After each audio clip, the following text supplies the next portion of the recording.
Hey guys, this is Rico the Fox Kid with a side decking video. I might make this a new segment because I guess everyone's starting to do side decking segments, so I figured what the heck, I might as well do this also. So the first deck I'm going to talk about is side decking against Gravekeepers because they're starting to get pretty popular. The first card you should side against Gravekeepers is Gold, Blue Lord of Dark World. The trump card in the Gravekeeper deck is Royal Tribute, one of the most broken spell cards in the games. When they play with Necro Valley, you dump out all the monsters, which causes massive advantage and is usually part of the reason Gravekeepers can win.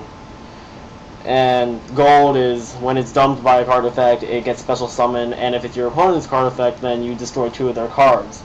So it kind of takes what Royal Tribute does and throws it right back at them because they lose some of the cards they were planning on saving. And as an alternate, you could use Rainbow over Lord of Dark World, but that's a little riskier because Rainbow is more likely to be dead in your hand because he's a 2 tribute monster. He's only summoned if your opponent discards him.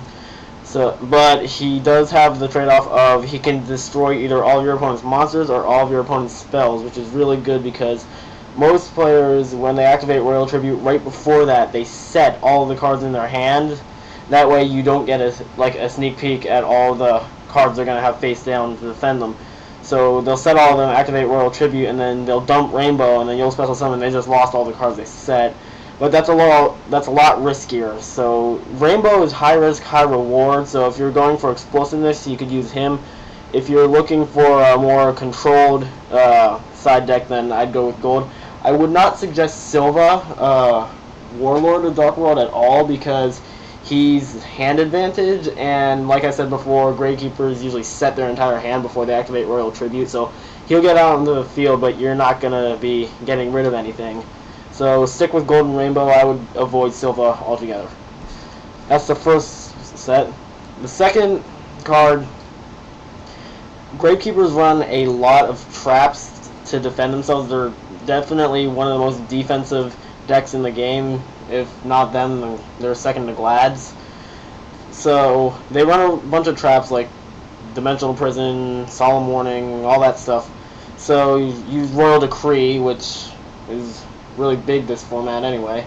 Royal Decree will shut out their entire defense and make it hard for them to stop what you're doing.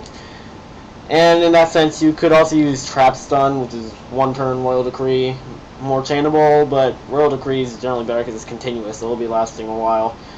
And then on the subject of traps, if you really want to get risky, then I guess you could use Jinzo, but Jinzo's going to be harder to get out because he's a high-level monster. So Royal Decree is faster, easier to get out, probably a better choice than Jinzo, but if you want, Jinzo could work, I guess. That's for dealing with their back row. For dealing with Necro Valley, which they need to get Royal Tribute out in the first place, and this also, I guess, kind of deals with back row, is Mystical Space Typhoon, Dust Tornado, and Twister, because, you know, basic 1-for-1 spell and trap removal. The order you should go with, like, which ones you should fit in your side, because you probably won't be able to fit all 3s. You should always start with MST, because MST's quick play, destroy anything, really good. Dust Tornado would probably be next, because Dust Tornado can get any spell trap card face up or face down, but it's a little slower than the other ones because it's a trap. Twister would probably be the least recommended choice because not only do you have a life point cost with it, but it can also only hit face up traps, so it'll only be good for getting rid of Necro Valley, but it is faster than Dust Tornado, so that's up to you. Whether or not you want to get rid of just Necro Valley or the entire back row also is up to you for Twister or Dust Tornado. These cards aren't perfect against Gravekeepers though because most Gravekeeper decks side in Malefic Stardust Dragon, which is when he gets out, Necro Valley is protected as long as Malefic is on the field. So these things won't help you against Necro Valley if Malefic is already on the field, which will probably be either Game 2 or Game 3. But they're still good for back row, so they're still worth siding. Another card that helps against the Gravekeeper monsters themselves is Consecrated Light. Since almost all of the Gravekeepers are dark, that means Consecrated Light will stop them from being normal or special summon, which locks out Spy and just any other normal summon, and also stops them from attacking. Consecrated Light is not perfect though because Gravekeeper's Commandant is Earth, and Consecrated Light can only stop Dark. So if they draw into Commandant or they search for it with, like, if you destroy a set recruiter or whatever, then Commandant can be summoned, attack Consecrated Light, and then all your protection for that is gone. And then another way to get rid of Consecrated Light is if they side in something like Cyberdyne, because Cyberdyne is a light and can also attack Consecrated Light. So Consecrated Light is not perfect, but he's still pretty good against Gravekeeper because he shuts out every one of their monsters except for Commandant. Next would also ironically be Cyberdyne, because with Necro Valley on the field, the strongest monster is Commandant, and even he only gets to 2100 attack, so Cyberdyne could be a decent wall to stop their monsters because only Commandant goes above 2000, and even then it doesn't become stronger than Cyberdyne, so at most Cyberdyne can tie with any of the Gravekeepers except for a Spy in defense mode. And with that, another option is that if your opponent does side in Cyberdragon against you, you could counter that against them. If they have their Cyberdragon out, you can summon Cyberdragon and then go into Counter Attack Fortress Dragon, which is an advantage for you. But mainly, Cyberdragon's mediocre at best, I guess, because he's good for running over the Gravekeepers, but he's not going to do anything spectacular.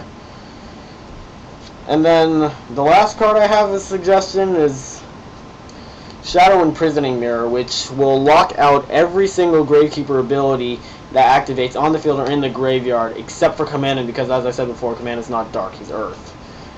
And it's like Consecrated Light pretty much, except for it doesn't stop attacks. But it also can be destroyed by Commandant, so that's a good thing. So Shadow Imprisoning Mirror is another good idea to side. You obviously won't be able to side all of these because this is a lot of cards that you could possibly side against, and they're also, you should probably also run multiples of them. So to recap of the cards, there's Gold or Rainbow, it doesn't matter which one, just pick one of them. And then Decree, possibly Trapstun or Jinzo, but Decree's really better. MST Dust Tornado and Twister, Consecrated Light, Cyberdragon, and Shadow Imprisoning Mirror. And if you side those against Gravekeepers, you should do better against them. And that's all for this video. Like I said, I'm going to try and make this a new segment for my videos, so if you suggest a deck that you would like to see side decking tips against, I will look into it and then post a video on how to side deck against that deck. My next side decking video, if no one gives me a suggestion, will probably be against the 6 Samurai, since they're going to be huge after Storm and Ragnarok. And that's all for this video, and I'll see you next time. Thanks.